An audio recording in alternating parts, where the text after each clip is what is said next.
I'm Dr. Valerie Ballister. I am the Executive Director of the University Writing Center. I am an English professor with a specialization in rhetoric and composition, in other words, in writing. I was thinking about it before today. I've been on at least 60 and probably 75 defenses, and not all in English. In English, in education, in linguistics, and then also in engineering, in architecture. We used to have somebody from outside your department sitting on each dissertation defense as what they called a graduate committee reviewer to make sure that the process went smoothly. So I did that for many different areas, I think, and many in the sciences and engineering.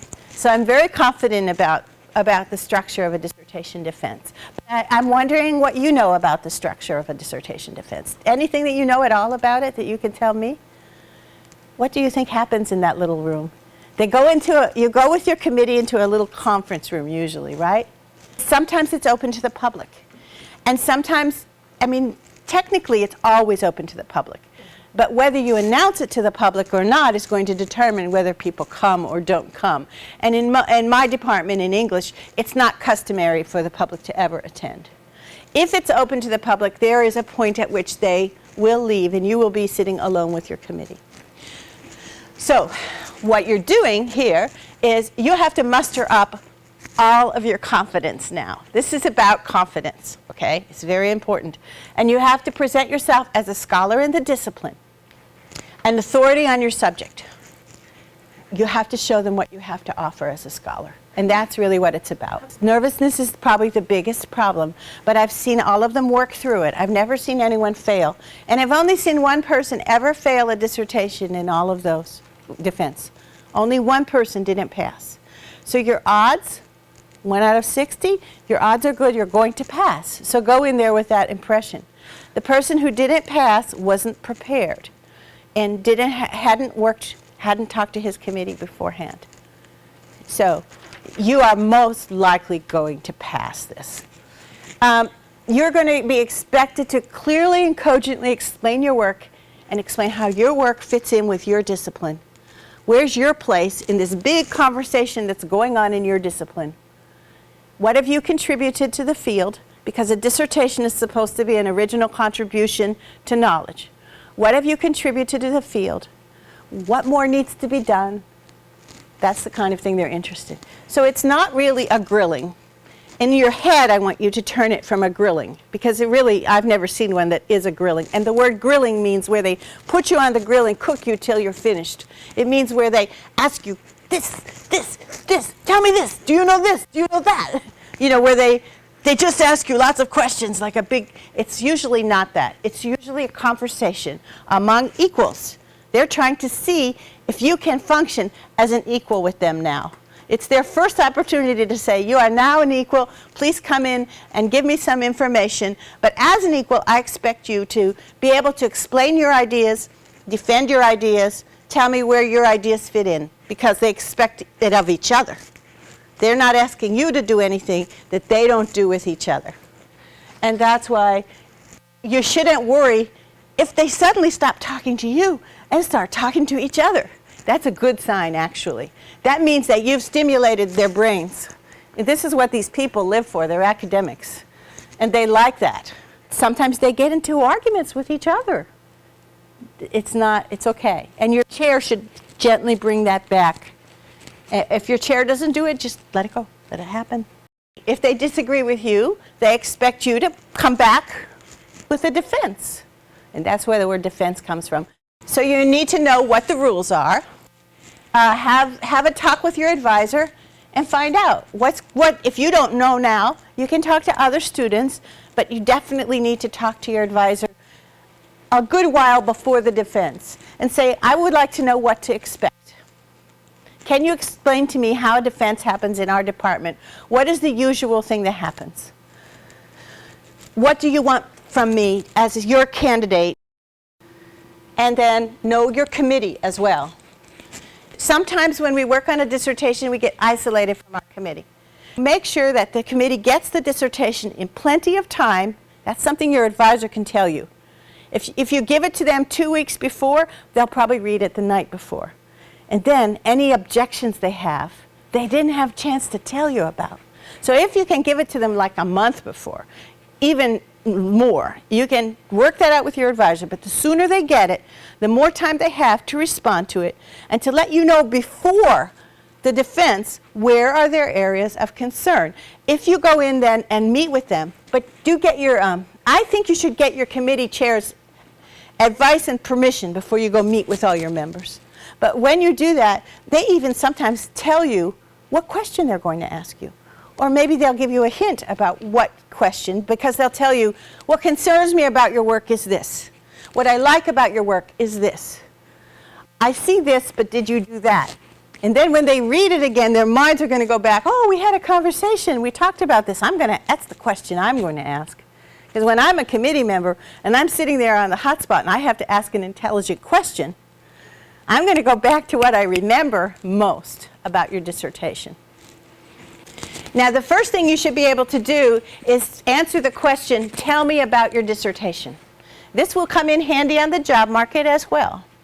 So, in your head, write a speech. Just a brief speech. And you can break it up so that you're basically repeating what's the information in your abstract. This is the question or problem that led me to research. This is the method I used, the way that I decided to deal with that. I should have added method in here. This is what I found. And I put thesis separate from here. Thesis is really, what is my hypothesis? This is the problem, and this is what I think is going to happen. And then this is what I found happened.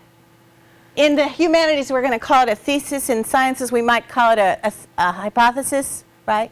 But I had a question. Here's how I thought it would be answered, and here's how it actually was answered. And then this is the significance of my work, how it can be applied, what it means for the profession, how it changes our theories, how it changes our practices, whatever the significance might be. And don't forget to bring a copy of the dissertation with you to the meeting, because people will usually the committee brings their own copy. Again, that's a thing you want to check with in your own department. Will they bring their copies, or do I have to provide copies for everybody? But usually they bring their own copies, and they'll say, on page 55, you said blank, blank, blank, blank. Explain it. Then you need to have page 55. So you need your own copy minimum. Try not to wait till the last minute. The sooner they get, if it's not finished, say, here's what I have so far. Just put a deadline date and say, I don't have everything finished, but here's what I have so far. That gives them the opportunity to respond, and you'll know. And they're going to say, oh, but you don't have this. And then you're working on it. It's coming. So you'll be ready to answer about it. So you have to practice. Just like your little girls doing ballet, you need to practice. So write down, just so you have it in your head, how I would answer the question, tell me about your dissertation. And then practice it. Practice in front of a mirror. Say it out loud. Don't memorize it, because you want to be agile. If somebody interrupts you, you want to remember where you are. You don't want it to be just rote. You want to be able to say it even in a few different ways. But you want to be able to say that. You get so focused on what you're doing, you want to talk about the details, and you forget that other people don't even know what question you're trying to answer. What brought you to the research interests people. What's the problem? How did you approach the problem? What did you think you were going to find? What did you find, and what does all this mean? Of course, you want to dress for success, and you want to stay calm, and you want to smile. It's important not to be too serious, to show that do this, and you can do this. Remember, the success rate is high. In some fields, it's optional to present. In some fields, it's always done. First is prepare for technical difficulties. If I came in here today and this was not working, I have my hand out, so I could use that. For yourself, if your slides are reminding you what to say, make note cards or make a copy of your slideshow so you see every slide so you can follow along. Be ready for technical difficulties. It could be that you are in a room where there's never a failure and the electricity goes out that day. And you have worked a month to get all these people into the same room at the same time. It's not easy to schedule a defense because every professor has a different schedule, and they're all very busy. So you're going to have it even though the electricity is out, okay? So be ready. Consider handouts. You don't want to give everybody lots and lots of handouts just to give out handouts because you don't want them looking at the handout. You want them looking at you. You want them looking at your slides. So make sure your handouts are only used to present things that can't go on a slide. It can't fit on the slide. Or things that you really want them to remember. Maybe it's a photograph or an illustration. Maybe it's a chart or a graph. Maybe it's a quote. But whatever it is, should be things you want them to take away with them to remember, to be very vivid, or things that is hard to put on a slide. Find out how long that usually the presentation is. Typically they're 8 to 10 minutes. In many cases, you're going to need time for questions. In other cases, no, because you're just presenting to the committee and that's just what they're going to do. They're going to start with questions as soon as it's over. So find that out from your advisor. Ask, how much time do I have to do the presentation? Do I have a public audience? If I do have a public audience, how much time should I give them for questions? It's usually 5 minutes for questions approximately. So if they say you have 10 minutes total, it's 5 to talk, 5 for questions. We have a handout in the Writing Center called Designing Effective Presentation Slides. And it's under oral communication, so I suggest you look at that. You want to be sure you don't put too many words on a slide. Make sure your slides basically cover your main points, but that people are looking at you as much as they're looking at the slides. The slides help them if they lose their place. The slides emphasize your main points, but they should be listening to you, not just reading the slides. So I recommend the handout of Designing Effective Presentation Slides. I'll tell you how to divide your presentation, how to organize it. It's the same thing I told you to memorize. The problem or questions that led to your research, your methods for answering the question or solving the problem, your major findings, the implications, significance, or applications of your findings. And add to that your next step in your scholarly career. They'll be interested. If you don't say, they'll probably ask at least. They might want to know if you've applied for any jobs, but when I'm talking about your scholarly career, I'm talking about in your research part. What will you research next? Will this dissertation lead to articles? Will it lead to a book? Will it lead to another grant, another research program? So where will this take you from here? The chair will probably say, okay, we are going to ask you to leave the room. They're just deciding what procedures will be followed so that everybody agrees on the procedures. If they're going to be allowed to interrupt each other with a follow-up question, or they have to each wait their turn, that's all they're deciding now. And next thing they're going to do is have you come back in, and your chair will tell you, okay, this is what we're going to do. We're going to start with Dr. Ballister. And now Dr. Ballister has to sound very smart and give a good question, right? And sometimes in the process, in her head, she's still forming the question. So she may ramble on a bit. And that's why you have to listen. Listen, really focus. Don't be thinking about what I'm going to say next. Listen to what they're saying now. Because then she's going, well, in chapter 3 you did blah, blah, blah, blah, blah, blah, blah, and in chapter 7 you said, and then there's a contradiction here, but I kind of think that if we bring in so-and-so scholar, this might resolve the contradiction, and blah, and she's going on, and you're like, and you want to know what? What is your question? And she might say, and what do you think of that? So you have to be listening. Listen closely. Now, you don't know what she said, so what do? Ask her to clarify or repeat the question, or you clarify. You say, I think I heard you ask, is that correct? Okay, so now what happens when you don't know the answer? Okay, so you have lots of options when you don't know the answer, but I came up with a few options. You asked me whether I think that this is a regular phenomenon. I'm not sure. but I think. So you don't have to go, yes, it's a regular phenomenon. No, it's not a regular phenomenon. You can say, I'm not sure, but take a stab at the answer. Try to answer. And let them see your thought process. That's what they're doing for you. They're letting you see their thought process when they're going on and on and on. So you do the same thing. They want to see that you can think. That's what they're looking for. Can you think? Is this a regular phenomenon? I don't know, but that question has interesting implications. For example, if I knew the climatic changes in August, then knowing that would help me do this. Keep yourself focused on your data. You are the expert, okay? On your data, on your project, on your ideas. You are the expert, and they're actually trying to treat you like the expert, and they want you to answer like the expert, okay? They respect you, believe me. There's never any perfect data. Okay. So the dads are saying, oh man, if I only could have done this. Right. So that's good to talk about. Be confident, however. Say, given the constraints I was working with, this was what I was able to do. But if I could do more, if I, this is my dream, if I could really have done this. Or in doing this, I learned a problem with this kind of data collection. Next time I'm going to do it this way. Is it okay to just say, I don't know? It's okay. If you really don't know, this may be a little better. It's better to say I don't know than to fake it. The thing you don't want to do is fake it. Because these are not people that will be fooled. So don't fake it, that's all.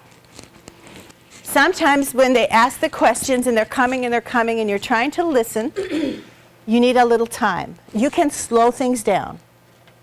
You can slow things down by pausing, take a breath, look at your notes, even state, and do you think this is a regular phenomenon? I need a little time to answer that. Can I just have a minute to gather my thoughts? They'll always say yes. Don't take 3 minutes, but just a few seconds. Maybe at that point, maybe look down so that you're not distracted by them. Focus, focus, okay, I can answer this question. Boost your confidence, and then go for it. Another thing is to ask them to repeat the question, both when you don't understand the question and when you need a little time. Maybe you did understand it, but you just want to slow things down. So if you've said something wrong, or you realize that you started answering a new question and suddenly, ooh, I should have said that too. How do you handle that? Well, it's a good idea to just admit it. Oh, wait a minute. I'm wrong about that, aren't I? I realized that just now. And just correct yourself. Or you can answer the question you're on and then go, may I also add something else? I realized that when you asked me this, I answered, but I could have said something more. And just go ahead and say it. So you have the opportunity and you have the right to say, I want to say something more, I want to correct it. And thank you for that question. I wish I had thought of that earlier. That's a really good point. So they've finished asking your questions. They ask you to leave again. Don't go too far. Go outside. Now you're really sweating. Remember the odds. You're going to come back in, and they're going to say, congratulations. Now, we want you to rewrite the conclusion. However, you have passed. Okay? So just remember, it is very common that they will ask for revision. They did for me. In fact, one of my committee members said, Valerie, you know that conclusion just won't do.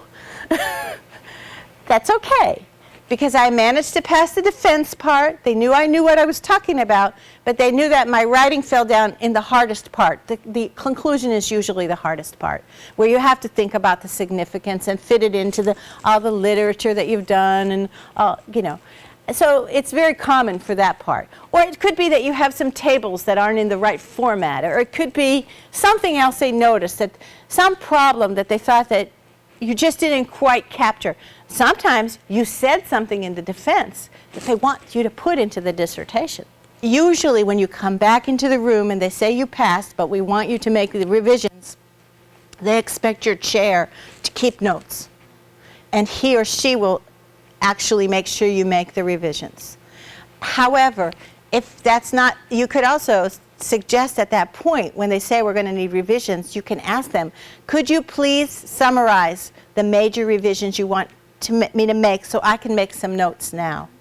Now, whether each committee member is going to have to see those changes or not will also depend on what they decide with your chair. Many times they decide that the chair will be responsible for making sure those revisions are made, and they don't have to see it again.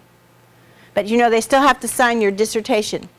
So sometimes they'll sign it there. If you take your title page in with you, they'll sign it right there.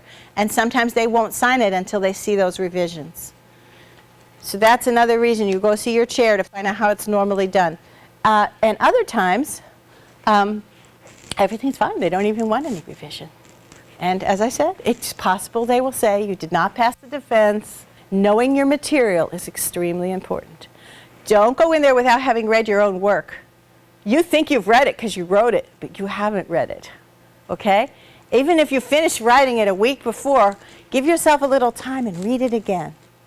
Practice will, and knowledge of your topic will make you feel really confident. And remember, and positive self-talk, remember who you are.